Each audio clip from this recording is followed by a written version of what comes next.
Chapter 11. Haroon. It is the end of a long school day, nearly 2.5 weeks into Ramadan.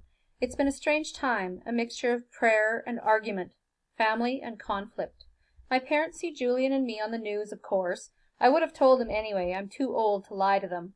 My father turns off the television after my appearance. "You went against our wishes," he says. It is on the tip of my tongue to say, "It was Julian's idea," but that's a little kid's response.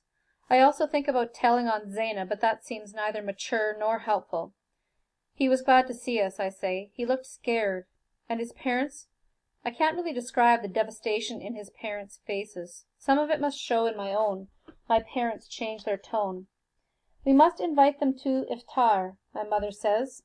They both embrace me long and hard before I go to bed.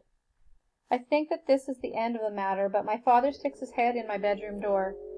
"You will apologize tomorrow to the teachers whose classes you skipped," he says, "and the garage needs cleaning." At school, Julian's performance on the news makes him a temporary hero and takes any attention off me. Going unnoticed is my usual state anyway. It's an easy role to slip back into. The evening of the bail hearing, Zaina comes home wearing her usual jeans and sweatshirt.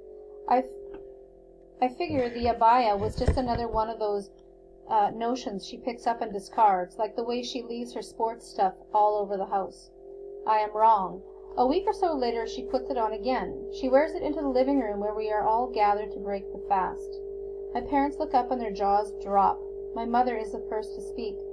"Are you rehearsing for a play?" Mom asks. "Are you trying out costumes for Halloween? Have you been hit on the head and transported back in time?" "I kind of like it," Zaina says. "Would you rather I dressed like a harlot?" "Are you saying your mother dresses like a harlot?"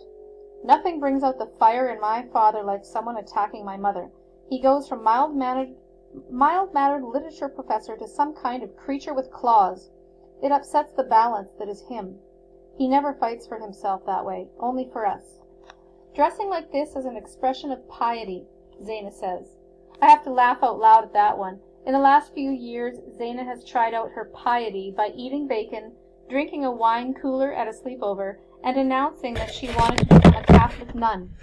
Notions. She drops them as quickly as she picks them up. "I don't think it would hurt any of us to look more like Muslims," she says. "Look like Muslims?" My mother pulls her over to the mirror in the hallway and stands there with her. "And how should a Muslim look? There are close to 1.5 billion Muslims in the world. Should we all look the same? Should we wear yellow stars, maybe, so we can be easily identified?" "I'm just saying—" "You're not saying anything. I've taken you to International Women's Day. We've marched in Take Back the Night. We are feminists." My mother is really angry. My father and I can only stand out of the way. "We can wear the abaya and still be feminists," my sister begins. "Women in my family threw off the veil in the 1920s in Afghanistan. Why did they do that? Why did they pay the price of beatings and trouble just so their great-great-granddaughter could cover herself up like the chattel of some overbearing man? You don't understand. No, you don't understand. This is not Islam. The Quran tells us to be modest, not to disappear. Your interpretation of the Holy Quran is not the only one. What has begun as a Zaina notion, something she might have dropped by the next day, has turned into something much bigger. Nothing brings out her stubbornness like my mother's opposition. I am getting a bad feeling. Neither Zaina nor my mother likes to lose an argument, especially not to each other. "Take it off," my mother says. "Give it back to whatever so-called friends gave it to you, or better yet, burn it. You can't forbid me to wear a religious garment. You are my daughter. I can forbid you from breathing," which of course was completely contrary to everything she'd been saying about women's rights. Mum being sarcastic and irrational is a very dangerous sign. "It's almost sundown," I say. While my mother and sister glare at each other, I scurry around gathering things together for the start of iftar. My father helps and we are ready in time. Our prayers bring a bit of calm to the house, and my mother and sister declare a truce for the rest of the evening. Just before I go to bed, Zaina comes up to me and says, "You should have backed me up. You could have taken my side." "What side?" I ask. "I don't know what you're doing." "I'm your sister," she says. "You shouldn't need to know anything else." I envy how sure she is of herself.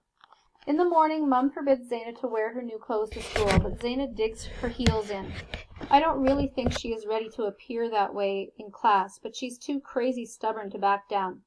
Just wear the hijab then, Mum pleads. Just cover your head and shoulders. Allow your body to move freely. Allow your pretty face to show to the sun. But the pleading does no good. At school, Zaina folds herself into the group of girls who also wear abaya, and I have a hard time picking her out of the crowd.